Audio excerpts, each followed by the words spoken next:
नमस्कार, देश संचार साँझमा स्वागत छ। अध्यक्ष केपी शर्मा ओली, अर्का अध्यक्ष पुष्पकमल दाहाल प्रचण्ड, वरिष्ठ नेता माधव कुमार नेपाल र महासचिव विष्णु पौडेल बीच बिहिबारको छलफल बिना निष्कर्ष सकिएपछि नेकपाभित्रको विवाद थप जटिल अवस्थामा पुगेको छ। यसअघि दुई अध्यक्ष बीच मात्रै हुँदै आएको छलफलमा नेपाल र पौडेल थपिएर कुरा हुँदा पनि दुई पक्ष आफ्नो अडानमा पुनः विचार गर्ने पक्षमा देखिएनन्। चार नेताबीच भएको कुराकानीमा दाहाल नेपालले यसअघि चाहिँ ओलीलाई राजनीतिक र कूटनीतिक रूपमा सरकार असफल भएकोले दुई पद मध्ये एक पद त्याग्न आग्रह गरेका थिए। जवाफमा ओलीले बिहिबार पनि आफूले दुवै पद नत्याग्ने बताएका छन्। ओलीले स्थायी समिति बैठक सामना गर्न आफू तयार रहेको बताउँदै आएका छन्। उक्त कुरा बिहिबार पनि दोहोर्याएका हुन्। ओलीको यस्तो जवाफसँगै बिहिबार पनि बालुवाटार बिना निष्कर्ष सकिँदै सहमतिको सम्भावना अन्त्य भएको छ। शीर्ष नेताको छलफल बिना निष्कर्ष सकिए पनि असार 18 गतेदेखि स्थगित हुँदै आएको तथा भोलिका लागि तोकिएको स्थायी समिति बैठक नरोक्ने सहमति नेताहरूबीच भएको छ। भोलिको बैठक नरोकिएसँगै अब नेकपाभित्रको विवाद जोड घटाउन प्रवेश गर्ने अवस्थामा पुगेको छ। दाहाल नेपाल पक्ष अझै पनि बहुमतबाट निर्णय गरेर अघि बढ्ने निर्णयमा पुगिसकेको छैन। दाहाल नेपालले बहुमतका आधारमा निर्णय गरे ओलीले पार्टी फुटाउने चेतावनी दिँदै आएका छन्। चिनिया पक्षले ओलीलाई प्रधानमन्त्रीबाट नहटाउन दबाब दिए पनि दाहाल नेपालले उनी हटे पनि दुई देश र पार्टी बीचको सम्बन्धमा कुनै असर नपर्ने जवाफ दिएको स्रोतको दाबी छ। कांग्रेस सभापति शेरबहादुर देउवाले आउँदो महाधिवेशन प्रभावित पार्ने गतिविधि गरेको भन्दै तीन नेताले पार्टीको निर्वाचन समितिमा उजुरी दिएका छन्। वरिष्ठ नेता रामचन्द्र पौडेल, महामन्त्री शशाङ्क कोइराला र कोषाध्यक्ष सीतादेवी यादवले उजुरी दिएका हुन्। सभापति देउवाले महाधिवेशनको 6 महिनाभित्र मनोनयन नियुक्ति गर्नुपर्ने पदमा महाधिवेशनको तयारी सुरु भएसँगै गरेको भन्दै उनीहरूले उजुरी दिएका हुन्। पार्टीका विभागलाई 28 बाट बढाएर 43 पुर्याए पनि अहिलेसम्म केहीमा मनोनयन हुन सकेको छैन। बाँकी विभागमा देउवाले नियुक्ति प्रक्रिया अघि बढाएपछि उनी इतर समूहले आपत्ति जनाएको हो। बुधबार पौडेल पक्षको गुट फेलाले सभापति महाधिवेशनलाई प्रभावित पार्ने काममा लागेको भन्दै त्यसका विरुद्ध आवाज उठाउने निर्णय गरेको थियो। कांग्रेसको 14औं महाधिवेशन आउँदो फागुन 7 देखि 10 गतेसम्म काठमाडौँमा हुने गरी तय भएको छ।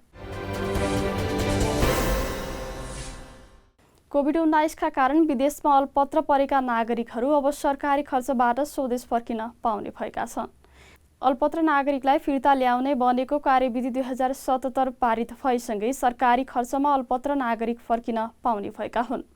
बिहिबार मन्त्री परिषदको निर्णय सार्वजनिक गर्दै अर्थ, सञ्चार तथा सूचना प्रविधि मन्त्री डाक्टर युवराज खतिवड़ाले कोरोना कहरका कारण अल्पत्र नागरिकलाई वैदेशिक रोजगारी प्रवर्धन कोषको रकमबाट स्वदेश फिर्ता ल्याउने निर्णय सरकारले गरेको जानकारी दिए। यस्तै सरकारले नेपालमा लगानी गरेका लगानीकर्ता र उनका परिवार, नेपालमा शाखा खोलेर कारोबार गरेका बहुराष्ट्रिय कम्पनीका व्यवस्थापक र कर्मचारीलाई नेपाल आउन दिने निर्णय पनि गरेको छ। अन्तर्राष्ट्रिय गैर सरकारी संस्थाका पदाधिकारी र कर्मचारी र उद्योगका मेसिन मर्मतको लागि चाहिने अति आवश्यक विदेशी प्रविधिलाई सम्बन्धित मन्त्रालयको सिफारिसमा स्वास्थ्य मापदण्ड पालना गरी नेपाल आउन दिने निर्णय सरकारले गरेको हो। अर्थमन्त्री डाक्टर खतिवड़ाले सञ्चार माध्यमको नवीकरण शुल्कमा छुट दिने निर्णय पनि भएको बताए। नेपालमा आइतबार थप 167 जनामा कोरोना भाइरसको संक्रमण पुष्टि भएको छ। यो सँगै नेपालमा कोरोना संक्रमितको संख्या 17,344 पुगेको छ। स्वास्थ्य मन्त्रालयका अनुसार बिहिबार काठमाडौँमा 1 जना सहित विभिन्न जिल्लामा गरी 167 जना संक्रमित थपिएका छन्। बिहिबार सबैभन्दा धेरै धनुषामा 26, ओखलढुङ्गामा 15, नवलपरासीमा 17, कैलाली र कञ्चनपुरमा 14 तथा रौतहटमा 12 जना संक्रमित थपिएका छन्। कोरोना भाइरसको संक्रमण निको भएर थप 213 जना संक्रमित डिस्चार्ज भएका छन्। यो सँगै नेपालमा कोरोना संक्रमण निको भएर घर फर्किनेको संख्या 11,249 पुगेको छ। स्वास्थ्य मन्त्रालयले कोरोना भाइरस संक्रमणको दर कम भएकाले परीक्षण घटाएको जनाएको छ। मन्त्रालयको नियमित ब्रिफिङका क्रममा प्रवक्ता डाक्टर जागेश्वर गौतमले दैनिक 10,000 को पीसीआर परीक्षण गर्ने क्षमता रहेकाले आवश्यक परेमा 10,000 के परीक्षण गरिने जानकारी दिए। उनले विदेशबाट आउनेहरूको संख्या घटेको, क्वारेन्टिनहरू रुटिँदै गएको तथा संक्रमितहरू निको भइरहेकाले परीक्षण घटाएको बताए। PCR विधिबाट बिहिबार 4,981 जनाको परीक्षण गरिएकोमा 167 जनामा संक्रमण देखिएको हो। सरकारले वर्षभर 100 जना श्रमिकलाई वैदेशिक रोजगारीमा पठाउन नसकेका 513वटा म्यानपावरको नवीकरण गर्ने भएको छ। वैदेशिक रोजगारीका लागि इजाजत प्राप्त संस्था नवीकरणका लागि आवश्यक कागजातमा पछिल्लो 2 आर्थिक वर्षमा प्रत्येक वर्ष कम्तीमा 100 जना कामदार वैदेशिक रोजगारीमा पठाएको प्रमाणित कागजात पेश गर्नुपर्ने अनिवार्य शर्त छ। कोरोना भाइरसको महामारी र निरन्तरको लकडाउनका कारण त्यो शर्त पूरा गर्न सक्ने अवस्था नरहेको भन्दै वैदेशिक रोजगार व्यवसायीले यसपटक नवीकरणको वातावरण तयार गर्न सरकारसँग आग्रह गर्दै आएका थिए।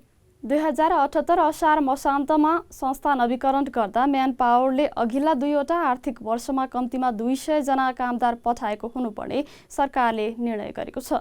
हाल इजाजत प्राप्त वैदेशिक रोजगार म्यान पावरको संख्या 853 रहेको छ। प्रधानमन्त्री केपी शर्मा ओलीले सार्वजनिक यातायात सञ्चालनका लागि आफ्नो सामर्थ्यले सकेसम्म सहयोग गरिने बताएका छन्। कोभिड-19 को महामारीपछि यातायात सञ्चालनमा देखिएका समस्याबारे ज्ञापन पत्र बुझाउन बिहिबार प्रधानमन्त्री निवास बालुवाटार गएको यातायात व्यवसायी र मजदुर संगठनका नेताको प्रतिनिधि मण्डलसँग कुरा गर्दै उनले महामारीका कारण प्रभावित सबै क्षेत्रका समस्या राज्यले हेर्नुपर्ने भएकाले आफ्नो सामर्थ्य अनुरूप समाधानमा अग्रसर रहने बताए। सो अवसरमा नेपाल यातायात व्यवसायी राष्ट्रिय महासंघ र यातायात मजदुर संगठनका प्रतिनिधिले प्रधानमन्त्री ओलीसँग आफ्ना समस्या प्रस्तुत गरेका थिए।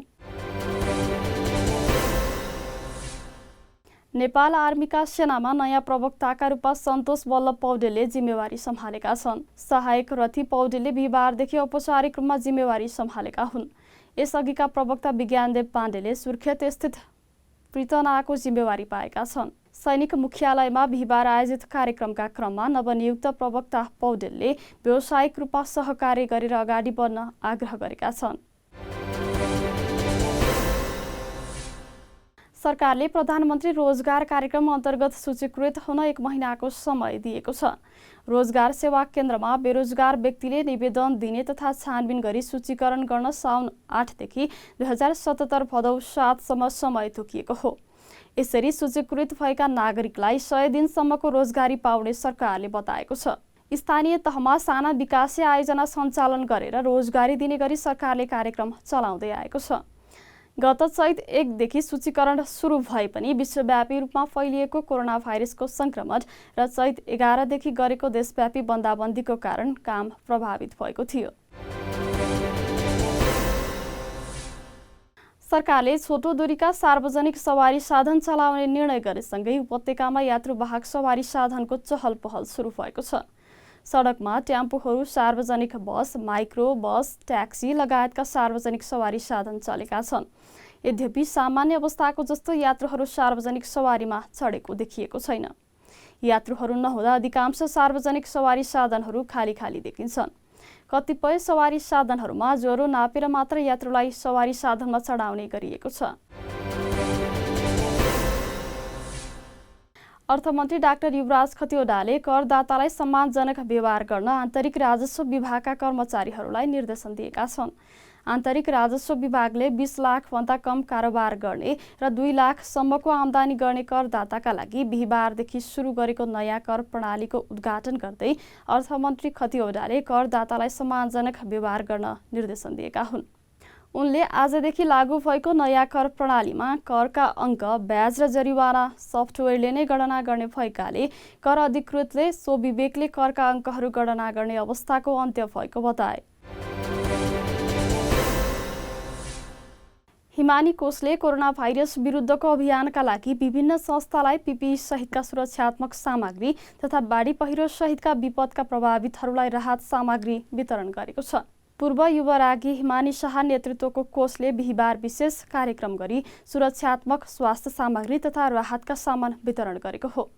पूर्व युवरागी शाहले राहत सामग्री सम्बन्धित संस्था या समुदायमा प्रतिनिधिलाई हस्तान्तरण गरेकी हुन्। यस्तै कोषले disinfection spray, PPE, water filter, झोल, जीवनजल, साबुन, बालबालिकाका लागि लिटो सहितका सामग्री हस्तान्तरण गरेको छ। पूर्व युवरागी शाहले पछिल्लो समय देशभर आत्महत्याका घटनाहरू बढेकाले मानसिक स्वास्थ्यमा ख्याल गर्न आग्रह गरेकी छन्।